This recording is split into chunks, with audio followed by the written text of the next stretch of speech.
देखिए इस प्रश्न में आपसे कह रहा है कि दी गई आकृति में ओ ए ओ बी बराबर है किसके, ओ सी और ओ डी के। आपको दिखाना है कि कोण ए जो है कोण सी के बराबर है। तो सबसे पहले इसको हल करने के लिए हम क्या करेंगे, दिया है लिखेंगे।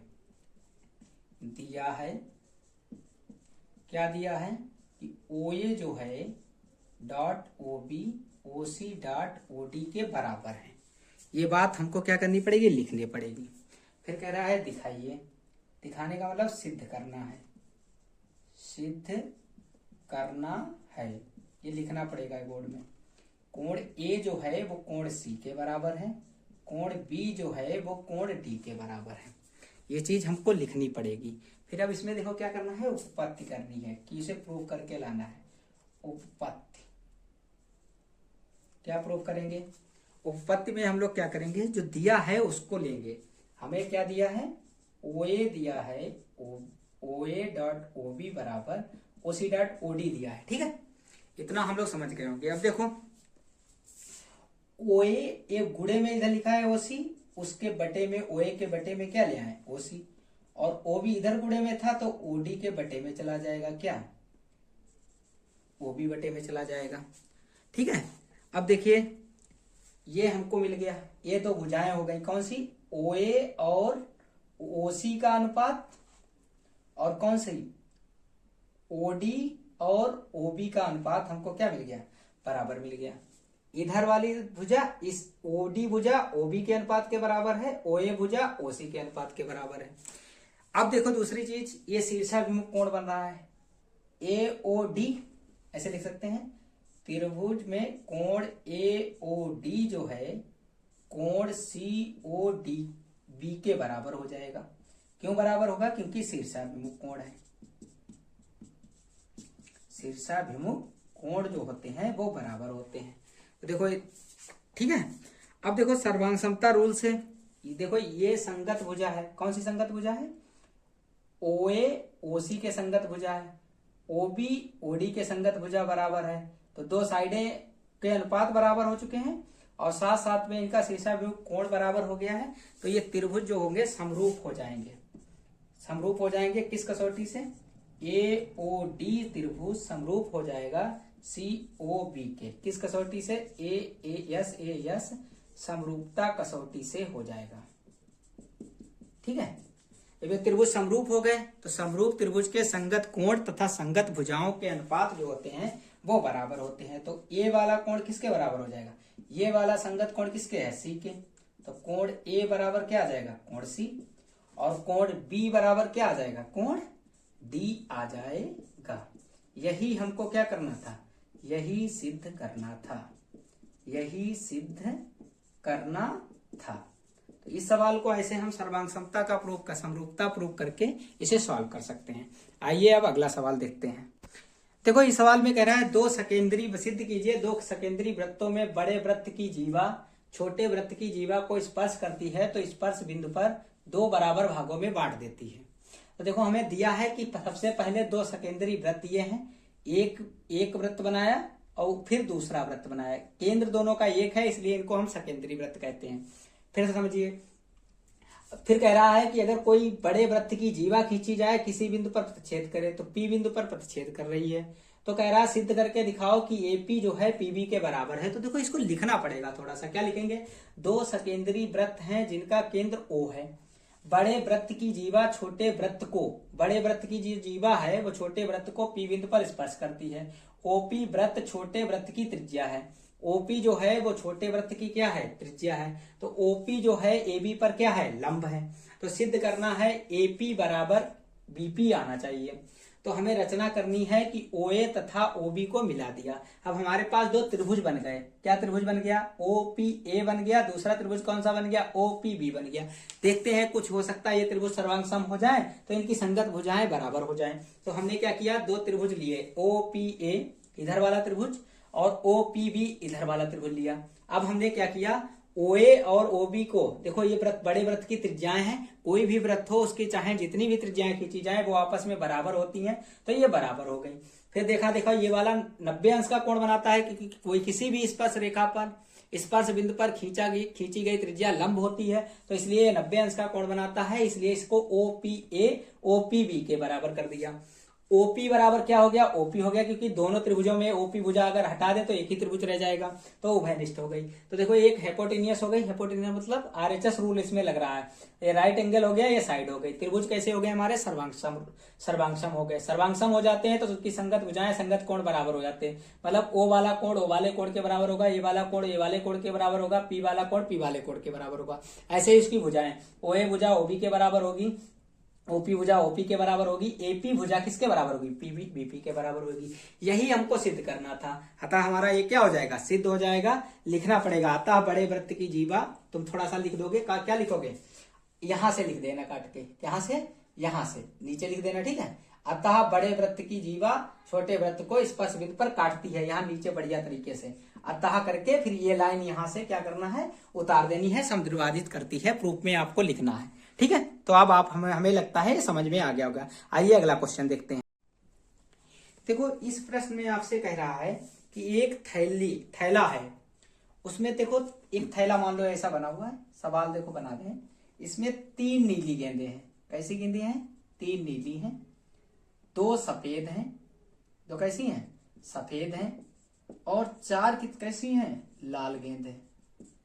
देखो भाई थैला जैसा बने वैसा बनने देना, ये गेंदे हैं। तो आपसे कह रहा है यदि थैले में से अदृच्छा कोई इसमें हाथ डाला गया और एक गेंद निकाली गई, तो कह रहा है इसकी प्रायिकता क्या होगी। सबसे पहला क्वेश्चन इसमें कह रहा है कि सफेद गेंद होने की प्रायिकता क्या होगी, सफेद गेंद होने की प्रायिकता।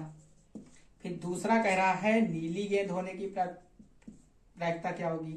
तीसरा क्वेश्चन है लाल गेंद होने की प्रायिकता क्या होगी। तो देखो ऐसे प्रश्न में हमको क्या करना है, पहले हमको ये पता करना पड़ेगा कि थैले में कुल गेंदें कितनी हैं। तो हम हल करके ऐसे लिखेंगे, थैले में कुल गेंदों की संख्या, कुल गेंदों की संख्या पता करेंगे। तो कुल गेंदों की संख्या कितनी हो गई, देखो 3 नीली हैं और 2 सफेद हैं, 4 कैसी हैं, लाल हैं। तो इनको हम जोड़ेंगे, 3 2 5 4 कितनी हो जाएंगी, 9 हो जाएंगी। कितनी गेंदें कुल हो जाएंगी, तो 9 गेंदें हमारे पास आ जाएंगी। अब देखो यहाँ पे भी लिख लेना है, सफेद गेंद कितनी है, 2 है, नीली गेंद कितनी है, 3 है, और लाल गेंद कितनी है, 4 है।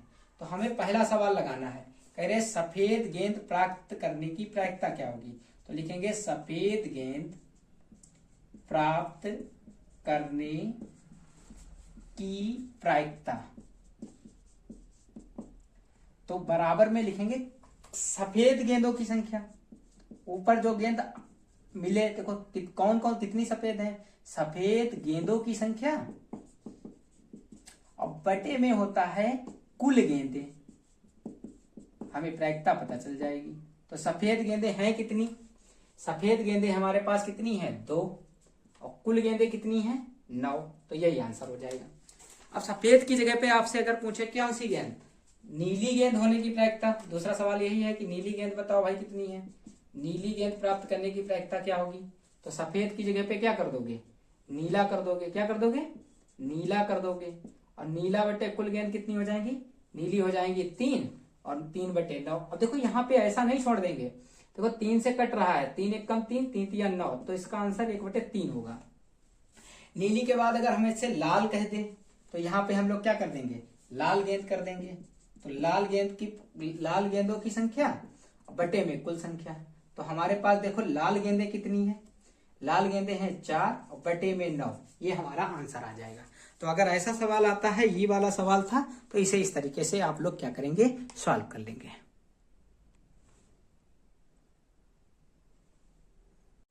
देखो यफ वाले सवाल में आपसे कह रहा है कि निम्नलिखित की हमको क्या करनी है, माध्यिका ज्ञात करनी है। देखो जब भी माध्यिका निकालने की बात कही जाए, तो सबसे पहले आपको वर्ग अंतराल दे रखा होगा, बारंबारता दे रखी होगी। देखो माध्य निकालने के लिए हमें उसका मध्यमान निकालना पड़ता है, और माध्यिका निकालने के लिए हमें उसकी संचयी बारंबारता निकालनी पड़ती है। तो देखो हम ये बारंबारता दे रखी होती है, उसकी संचयी बारंबारता कैसे निकालते हैं। तो संचयी बारंबारता निकालने के लिए आपको क्या करना पड़ता है, ध्यान दीजिए, आपको पता तो है कि जोड़ना पड़ता है। इसको सी एफ कहते हैं। क्या कहते हैं? C F. इसको एफ कहते हैं। देखो संचय बारंबार, संचय का मतलब तो इकट्ठा करना। देखो ये 7 है तो 7 लिख देंगे, और 7 में कितना जोड़ेंगे? 4, तो 7 4 कितना हो जाएगा? 11 हो जाएगा। अब जो 11 आया है, 11 में अगली बारंबारता ऐड करिए तो कितना आ जाएगा? 13 आ जाएगा। 13 में अगली जोड़िए तो 15 हो जाएगा। 15 में अगली जोड़िए तो 18 हो जाएगा। 18 में अगली बारंबारता जोड़िए तो 20 हो जाएगा। देखो ध्यान दीजिएगा कि जो आपकी संचयी बारंबारता लास्ट की आएगी वही बारंबारता का योग यन भी कहलाएगा, वही आना चाहिए। अगर ये ना आए तो आपका आंसर क्या हो जाएगा? गलत हो जाएगा। अब हमको निकालना है क्या? मध्यिका। तो मध्यिका निकालने के लिए हमको क्या करना पड़ेगा?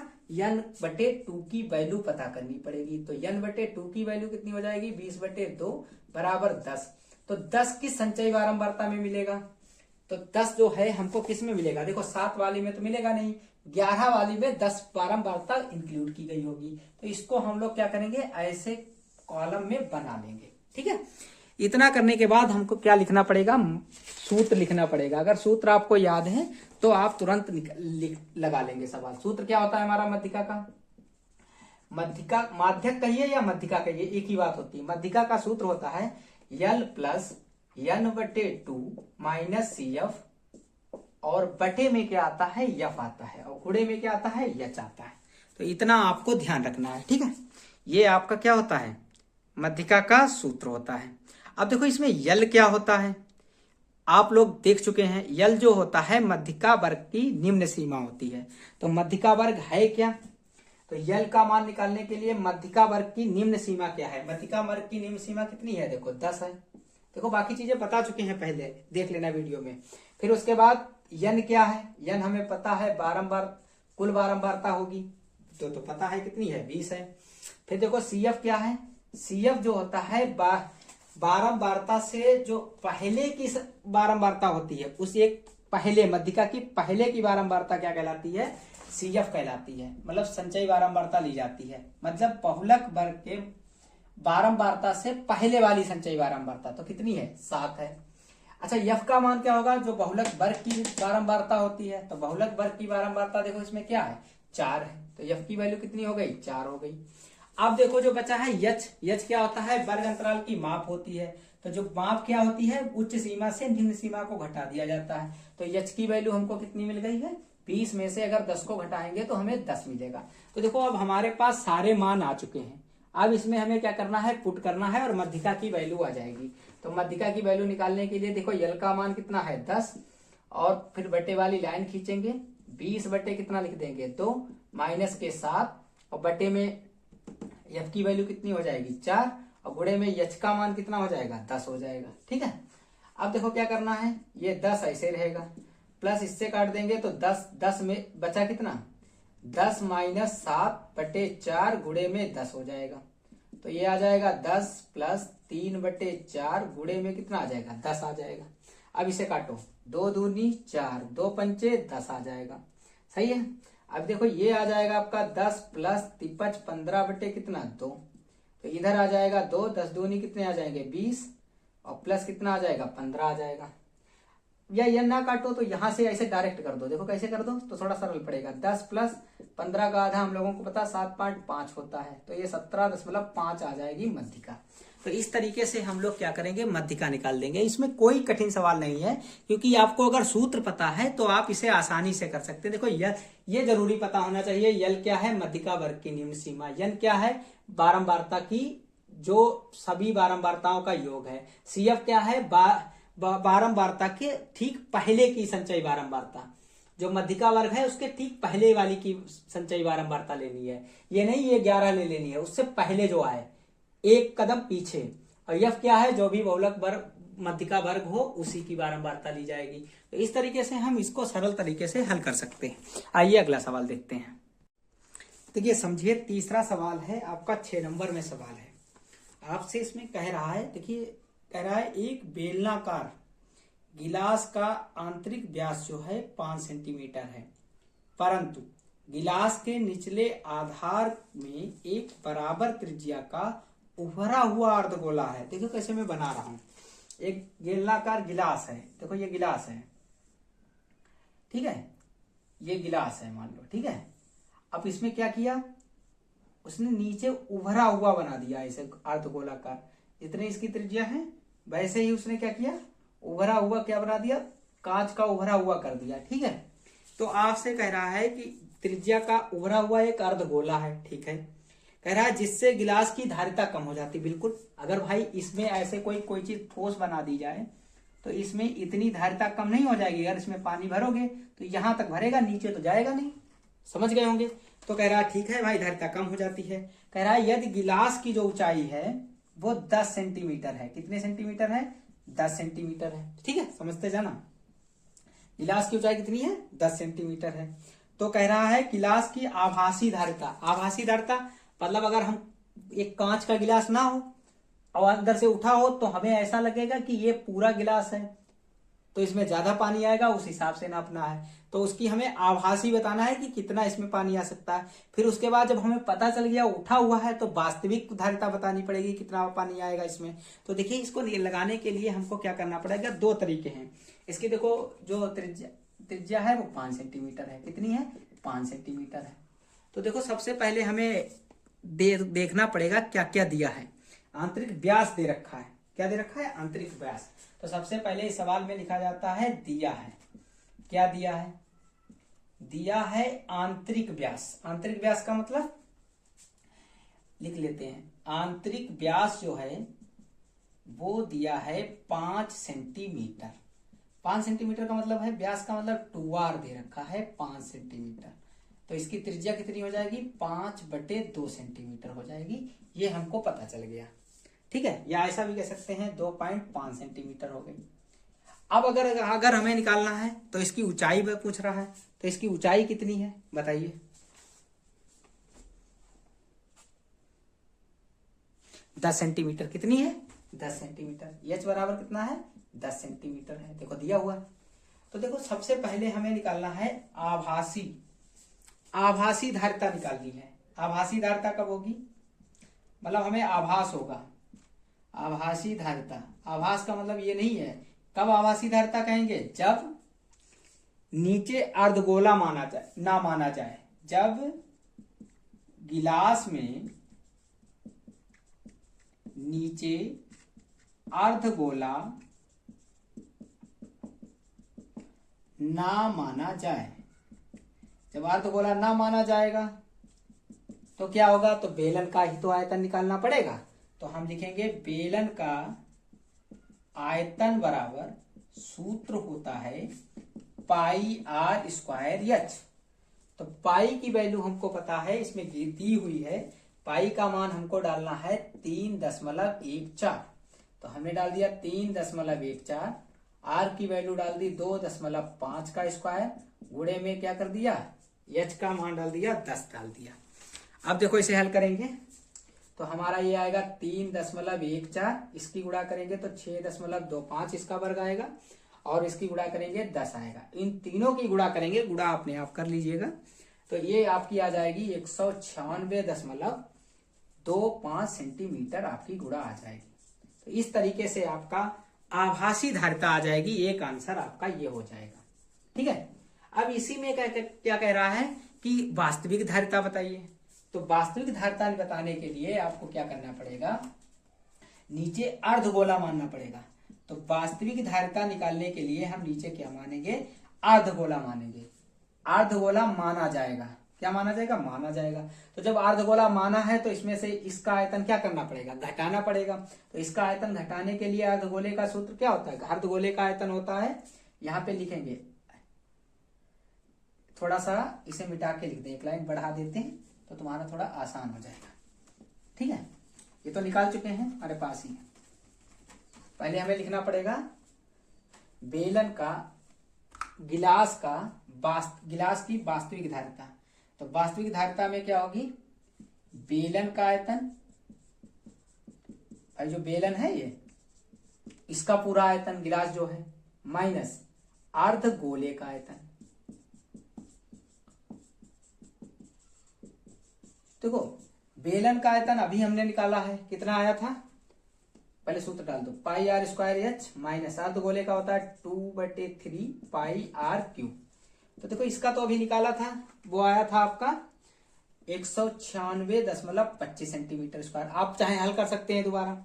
-2/3, पाई का मान 3.14 और आर की वैल्यू 2.5 का क्या हो जाएगा, होल क्यूब हो जाएगा। इसे और हल करेंगे तो 196.25 माइनस,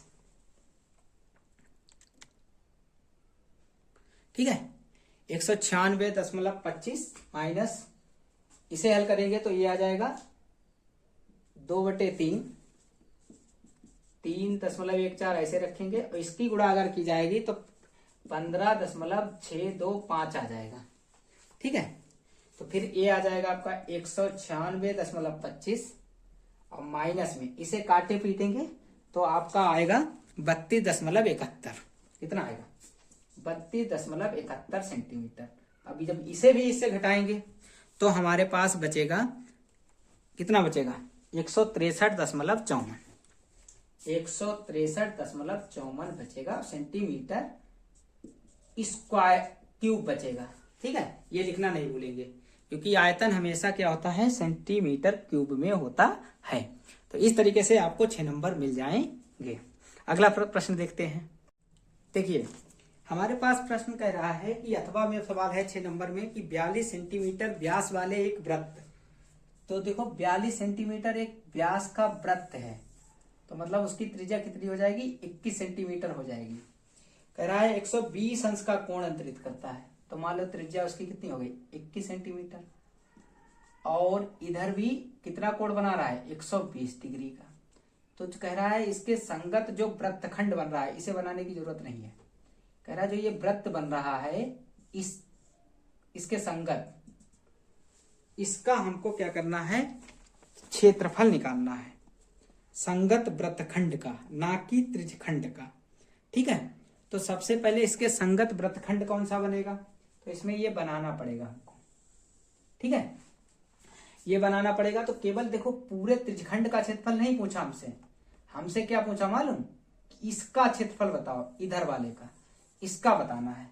तो देखो इसका तभी हम निकाल सकते हैं जब हमें पूरे का पता हो। तो इस सवाल में देखो दिया क्या है, हमें दिया है वृत्त दिया है जिसका व्यास दिया है 42 सेंटीमीटर। अगर वृत्त का व्यास 42 सेंटीमीटर है तो वृत्त की त्रिज्या हो जाएगी, आधी होती है, तो 42/2 बराबर आ जाएगा 21 सेंटीमीटर, उसकी क्या हो जाएगी, त्रिज्या हो जाएगी। ठीक है, केंद्र पर कोण कितना अंतरित करता है, 120 डिग्री का कोण अंतरित करता है, ये भी बात सही है। तो संगत वृत्तखंड का क्षेत्रफल ज्ञात करना है, हमें ज्ञात क्या करना है, संगत वृत्तखंड का क्षेत्रफल ज्ञात करना है, वृत्तखंड का क्षेत्रफल ज्ञात करना है। तो संगत जो वृत्तखंड बन रहा है, त्रिज्यखंड नहीं, किसका कह रहा है, वृत्तखंड कह रहा है। तो सबसे पहले हमें संगत वृत्तखंड का क्षेत्रफल निकालने के लिए सूत्र पता होना चाहिए, क्या होता है, त्रिज्यखंड का क्षेत्रफल। त्रिज्यखंड, इसका नाम रख लो AOB, OAB का क्षेत्रफल माइनस जो त्रिभुज बन रहा है, त्रिभुज OAB का क्षेत्रफल इसमें से हटाना चाहिए। ठीक है, तब हमें संगत वृत्तखंड का क्षेत्रफल मिलता है। तो देखो त्रिज्यखंड के सूत्र क्या होता है, θ/360 पाई r², और त्रिभुज के क्षेत्रफल के लिए सूत्र होता है 1/2 r² साइन थीटा। तो देखो थीटा की वैल्यू कितनी है, 120 डिग्री, और इधर कितना है, 360 डिग्री। पाई का मान दिया नहीं है तो हम लोग क्या डालेंगे, 22/7। आर की वैल्यू हमको दी है 21, 2 बार गुणा करनी है तो 21 × 21, -1/2, यहाँ भी हो जाएगा 21 × 21, और साइन थीटा की वैल्यू कितनी है, 120 डिग्री है। यहां से काट दीजिए, 0 से 0 कट गया, 12 × 1 12, 12 × 2 24, 12 × 3 36, 7 से काट दो, 7 × 1 7, 7 × 3 21, 3 से 3 कट गया। यहाँ पे हमारा बचा है 22 गुणे कितना बचा, 21, माइनस यहाँ देखो इसे हल करो, 1/2 गुणे 21 × 21, और गुणे साइन जो 120 का मान होता है वो होता है, देखो इसका मान होता है साइन √3/2 होता है। ठीक है, तो ये आ गया आपका। इसका देखो हल करेंगे, 21 और अगर 22 की गुणा करेंगे तो 21 दूना 42, और 21 दूना 42, और 46 हो जाएगा 462 माइनस इसे हल करो। 21 का वर्ग कितना हो जाएगा 441 √3/2। अगर आगे नहीं हल करना चाहते हो तो यहीं पर भी छोड़ सकते हो इतना सेंटीमीटर स्क्वायर, और हल कर सकते हो तो और भी हल कर सकते हो, ठीक है। चाहे √3 का मान दिया है नहीं तो लिखने की जरूरत नहीं है, लेकिन 6 नंबर में है तो थोड़ा आगे भी सॉल्व कर सकते हो, ठीक है। इतना काफी है। देखियो चौथा वाला सवाल है, वो भी आपका 6 नंबर का है। इसमें कह रहा है यदि दो वर्गों के परिमापों का योगफल, दो वर्ग हैं उनके परिमापों का योगफल 68 मीटर है तथा उनके क्षेत्रफलों का योगफल 157 मीटर स्क्वायर है, तो दोनों वर्गों की भुजाएं ज्ञात करो। देखो मेन बात है, हमको ज्ञात क्या करना है, भुजाएं। तो सबसे पहले हमको भुजाएं पता होनी चाहिए। क्या होनी चाहिए, पता होनी चाहिए। तो हम लोग क्या करेंगे, माना वर्गों की भुजाएं कितनी मान लेते हैं, एक को भुजाएं, एक को मान लेते हैं a मीटर तथा दूसरी को मान लेते हैं b मीटर। एक भुजा को हमने क्या मान लिया, a मीटर है तथा दूसरी भुजा को हम लोगों ने मान लिया b मीटर है। दो वर्गों की भुजाएं हैं, एक a मीटर है और एक b मीटर है, तो दो वर्गों की भुजाएं हो गई। फिर देखो इसमें प्रश्नानुसार कह रहा है, क्या कह रहा है, प्रश्नानुसार। प्रश्नानुसार कह रहा है परिमापों का योग, परिमापों का योग जो है वो हमें दे रखा है कितना, 68। तो परिमाप क्या होता है, भुजा का स्क्वायर, 4 गुणे भुजा, तो 4 गुणे a प्लस 4 गुणे b बराबर कितना हो जाना चाहिए, 64। अब देखो ऐसा करते हैं, 4 दोनों में कॉमन मिल रहा है तो कॉमन निकाल लेते हैं। तो 4 बचा क्या, a प्लस b बराबर कितना बचा, 64। 4 से काट दो, 4 एक कम 4, बचा कितना, 2 बचे, तो 2 बचे 24 हुए, 4 छंग 24, तो 16 आ गया। सही है, नहीं देखो क्या है, 16 17 है, सॉरी देखो यहाँ पे 68 है, कितना है, गलत हो जाएगा, 64 नहीं 68 है, कितना है, 68 है। तो यहाँ पे कितना हो जाएगा, 28, 7 तो 7 चौक 28 हो जाएंगे। तो a प्लस बी बराबर हमारा 17 मीटर आ जाएगा। समीकरण नंबर हम लोग क्या कर देंगे, 1 कर देंगे, सिंपल सी बात है। फिर देखो पुनः प्रश्नानुसार क्या कह रहा है, लिखना पड़ेगा, पुनः प्रश्नानुसार कह रहे वर्गों, पुनः प्रश्नानुसार कह रहा है उनके क्षेत्रफलों का अनुपात। क्षेत्रफल क्या होता है वर्ग का, भुजा का स्क्वायर। तो भुजा का स्क्वायर, पहली भुजा का स्क्वायर a स्क्वायर हो जाएगा प्लस b स्क्वायर हो जाएगा। कितना दे रखा है, इस सवाल में दे रखा है 157 मीटर स्क्वायर, ठीक है। अब देखो हमें क्या करना है, a square plus b square बराबर 157 मीटर स्क्वायर दे रखा है, तो इसको अब हमें थोड़ा सा सॉल्व करना पड़ेगा। कैसे सॉल्व करेंगे, हम समीकरण इसको 2 मान लेंगे। क्या मान लेंगे, 2। समीकरण 1 के दोनों पक्षों का क्या कर देंगे, वर्ग कर देंगे। करें वर्ग, तो अगर हम a प्लस बी का वर्ग कर दें तो इधर हो जाएगा 17 का वर्ग हो जाएगा। अब इसे थोड़ा सॉल्व करें तो इसका होल स्क्वायर खोलेंगे तो हमें मिलेगा a square plus b square plus 2ab और बराबर में मिलेगा 17 का वर्ग हम लोगों को पता है 289 होता है। तो कोई a square plus b square के मान कितना है, 157 प्लस 2ab और बराबर में कितना हो जाएगा, 289। 157 को हम लोग क्या करेंगे, 157 को हम लोग क्या करेंगे, बराबर के उधर ले जाएंगे। कहां ले जाएंगे, बराबर के उधर ले जाएंगे, दूसरी साइड में।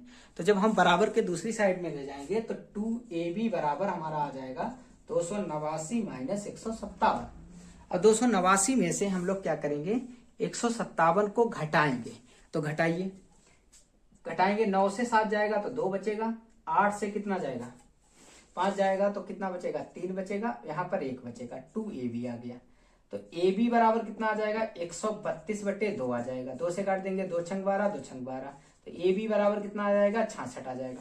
तो देखो अब a और b दो उसमें मान है तो किसी एक में बदल लेंगे। तो चाहे b में बदल लीजिए चाहे a में बदल लीजिए। तो ऐसा करते हैं, a में बदलते हैं। तो b बराबर मान कितना हो जाएगा, 66 कितना हो जाएगा, a हो जाएगा। तो जहां पर अब इसको क्या करेंगे, यहां से उठाएंगे और समीकरण 1 में इसका मान रख देंगे आकर। किसमें रखेंगे, आकर 1 में रखेंगे आकर। तो इतना हो जाने के बाद देखो समीकरण 1 में मान रखेंगे आकर। आइए इसे मिटा देते हैं। इसमें लिखना भी है आपको कहां उठा के कहां मान रख रहे हैं, ठीक है।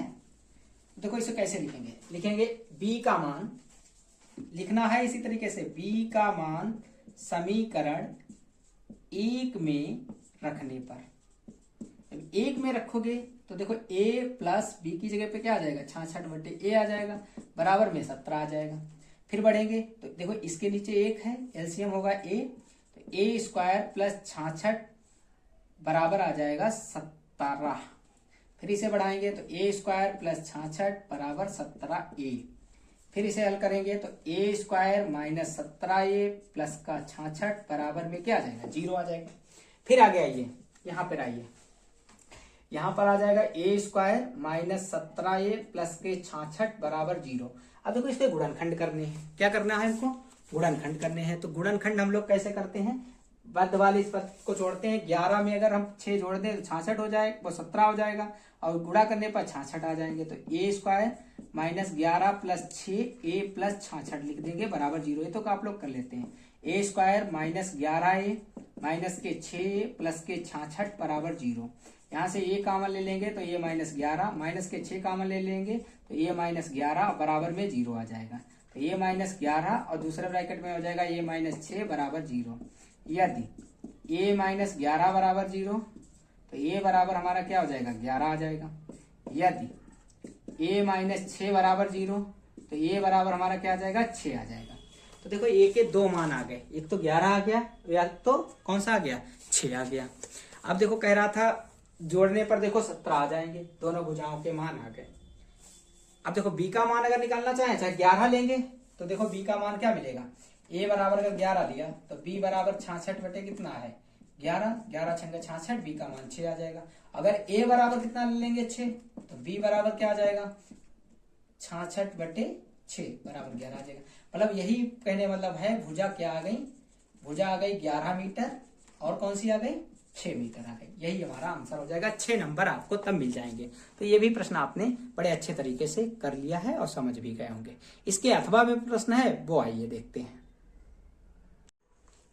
देखिए ये प्रश्न कह रहा है कि एक आदमी 3,250 रुपए ऋण लिया, उसने पहले महीने में 20 रुपए दिए और वह प्रतिमाह 15 रुपए बढ़ाता गया, तो वह कितने महीने में ऋण चुकता कर देगा। मतलब एक आदमी ने टोटल कितने रुपए लिए, कुल रुपए कितने लिए।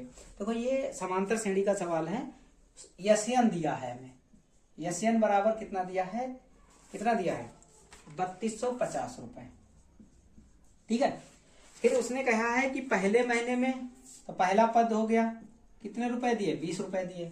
फिर हर महीने में कितने बढ़ा रहा है, 15 रुपए बढ़ा रहा है, तो 15 रुपए बढ़ा रहा है। मतलब पहली किस्त पे कितने रुपए दिए, 20 रुपए दिए।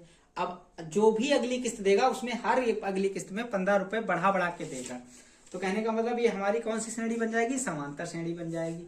तो कह रहा है महीनों की संख्या बताओ, यन बताओ। तो हम लोगों को पता है, क्या पता है बताओ, यन निकालने के लिए यशयन बराबर फार्मूला हम लोगों को पता है, होता है यन बटे 2 ब्रैकेट में 2a प्लस यन माइनस 1 इंटू डी, ठीक है। कितने रुपए हैं, 3250 रुपए हैं, बराबर यन की वैल्यू कितनी है, पता ही नहीं है, 2a की वैल्यू कितनी है, 20 है, प्लस यन की वैल्यू पता ही नहीं है, डी की वैल्यू 15 है, ठीक है। अब देखो इसकी अगर हम गुणा करें, दो देखो बटे में है तो 2 गुणे में चला जाएगा, 2 से गुणा करेंगे तो 0 आ जाएगा, 2 पंचे 10 हो जाएगा, 2 दूनी 4 1 5 हो जाएगा, 2 तिया 6 हो जाएगा, 6500 हो जाएगा, बराबर ये यन आ जाएगा।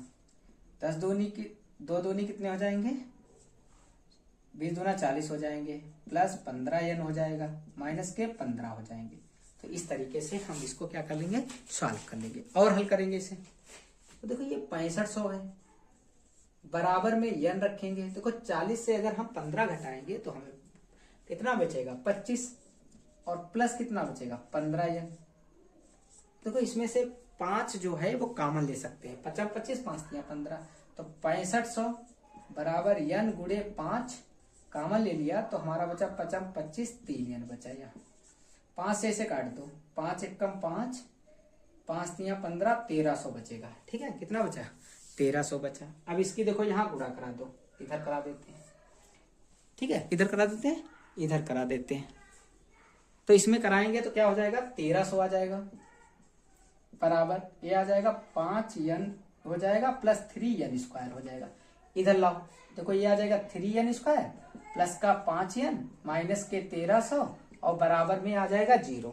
अब देखो ऐसी कोई संख्या लाइए 13 33 3900 आए, घटाने पर गुणा करने पर 3900, घटाने पर कितना आए 5 आए, कितना आए 5 आए। देखो 65 और कितनी 60 की अगर हम गुणा करेंगे तो हमें क्या मिलेगा 3900 मिलेगा, अब घटाएंगे तो 5 मिलेगा। तो ये आ जाएगा 3n प्लस यहाँ पे लिख देंगे 65 माइनस 60 लिख देंगे, 65 से 60 घटेगा तो 5 बचेगा। देखो 0 6 पंचे 30 6 36 3 39 हो जाएंगे। n माइनस कितना हो जाएगा 1300 बराबर 0, इसके गुणनखंड करने हैं तो 3n square plus 65n minus के 60n माइनस के 1300 और बराबर में क्या आ जाएगा 0 आ जाएगा। इतनी बात तो समझ में आ गए होंगे। फिर आगे देखो इसमें और इसमें कॉमन लीजिए, तो देखो कुछ कॉमन तो है नहीं, कुछ कॉमन है n कॉमन है, क्या कॉमन है n, तो बचेगा 3n प्लस बचेगा 65। यहाँ पे क्या कॉमन है,